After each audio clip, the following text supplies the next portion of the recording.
പലതരം സീരിയൽ കില്ലേഴ്സിനെ നമ്മൾ കണ്ടിട്ടുണ്ട്, സൈക്കോ കില്ലേഴ്സിനെ കണ്ടിട്ടുണ്ട്.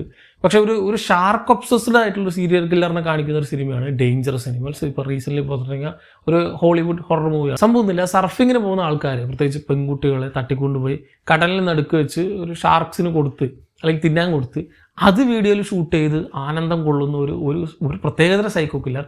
ഇവരൊക്കെ എന്തിൻ്റെ കഴപ്പാണ് നമുക്ക് തോന്നിപ്പോകും. അങ്ങനെയുള്ള ഒരാളുടെ കയ്യിൽ റാൻഡംലി പെടുന്ന ഒരു പെൺകുട്ടി, ആ പെൺകുട്ടിക്ക് അവിടെ നിന്ന് രക്ഷപ്പെടാൻ സാധിക്കുമോ ഇല്ലയോ എന്ന് കാണിക്കുന്നൊരു പടമാണ്. അതിപ്പോൾ നമുക്ക് കാണുമ്പോൾ തന്നെ അറിയാം ഈ കുട്ടി ഇതിപ്പോൾ രക്ഷപ്പെടാൻ വേണ്ടിയിട്ടുള്ളൊരു കുട്ടിയാണെന്ന് ഒരിക്കലും കാണിക്കുന്നില്ല.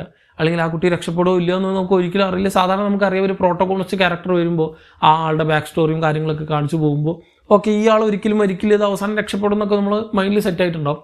പക്ഷേ ഈ സിനിമയുടെ പ്രത്യേകത ഈ അപ്പാർട്ട് ഫ്രം ദി പ്രോട്ടോകോണിസ്റ്റ് ആൻറ്റഗോണിസ്റ്റിലാണ് നമ്മൾ കൂടുതലും കാണുക. അല്ലെങ്കിൽ ഈ ഒരു സൈക്കോ കില്ലർ ആൾ ബാക്കിയുള്ളവരെ കൊല്ലുന്നതാണ് നമുക്ക് ആ ഒരു പാറ്റേൺസ് ഒക്കെ നമുക്ക് കാണാൻ പറ്റും. സോ അതുകൊണ്ട് തന്നെ ഒരാൾ ഈ ഒരാളുടെ അടുത്ത് പെട്ടാൽ പിന്നെ രക്ഷപ്പെടാൻ പറ്റില്ല എന്ന് നമ്മുടെ മൈൻഡിൽ രജിസ്റ്റർ ആയിട്ട് പിന്നെ ഒരു ക്യാരക്ടർ വരുമ്പോൾ ആ ക്യാരക്ടറിനെ പറ്റി നമുക്ക് കൂടുതൽ അറിയ പോലുമില്ല.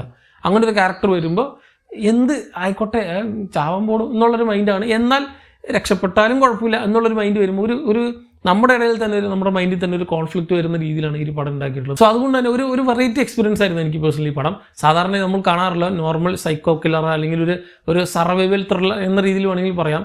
പക്ഷേ ഇതിന് അതിൻ്റേതായ അവിടെ കുറേ എലിമെൻറ്റ്സ് വെച്ച് പടത്തിൽ പല പ്ലോട്ട് ട്വിസ്റ്റുകളും പ്ലോട്ട് പോയിൻറ്റ്സ് ഒക്കെ വെച്ച് സിനിമ ഇങ്ങനെ ഭയങ്കര എൻഗേജിംഗ് ആയിട്ട് പോകുന്നുണ്ട്. ഒരു 1.5 മണിക്കൂറിനും താഴെ എന്തുള്ള ഒരു പടം, 1:20 1:15 അങ്ങനെ എന്തോ.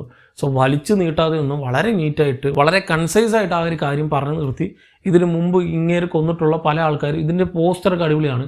ഈ ഒരു കൊക്കിൽ ഹുക്ക് അതിൽ ഈ പലവരുടെയും മുടിയും കയ്യും കാലും അല്ലെങ്കിൽ അങ്ങനത്തെ ബോഡി പാർട്സൊക്കെ തന്നെ ഇങ്ങനെ കൊടുത്തിട്ടിട്ട് അവരുടെ പേരും കൊടുത്തിട്ടുണ്ടാവും. ഇറ്റ് വാസ് ഈ character, it was Iron, it was Eric എന്നൊക്കെ പറഞ്ഞ് ഇങ്ങനെ ഓരോരുത്തരുടെ പേരും കൊടുത്തിട്ടുണ്ടാവും. സ്പെസിഫിക്കലി ഈ ചങ്ങായി പെൺപിള്ളേർ മാത്രമാണ് ടാർഗറ്റ് ചെയ്യുക. സോ ആണുങ്ങൾ അതിൻ്റെ ഇടയിൽ പെടും. അവരെന്താണ് ചെയ്യുന്നുള്ളത് കാണാനും ഭയങ്കര ഇൻട്രസ്റ്റിംഗ്. നമ്മൾ ഒട്ടും പ്രതീക്ഷിക്കാത്ത രീതിയിലുള്ള സാധനങ്ങളാണ് ഈ ചങ്ങായി ചെയ്ത് കൂട്ടുക. സോ ചെറിയൊരു പ്ലോട്ടാണ്, വളരെ ചെറിയൊരു പ്ലോട്ട്. ജസ്റ്റ് ഒരു ബോട്ട്, നടുക്കടൽ, ഒരു 2-3 ഷാർക്ക്, ഇത്ര ഉള്ള പരിപാടി.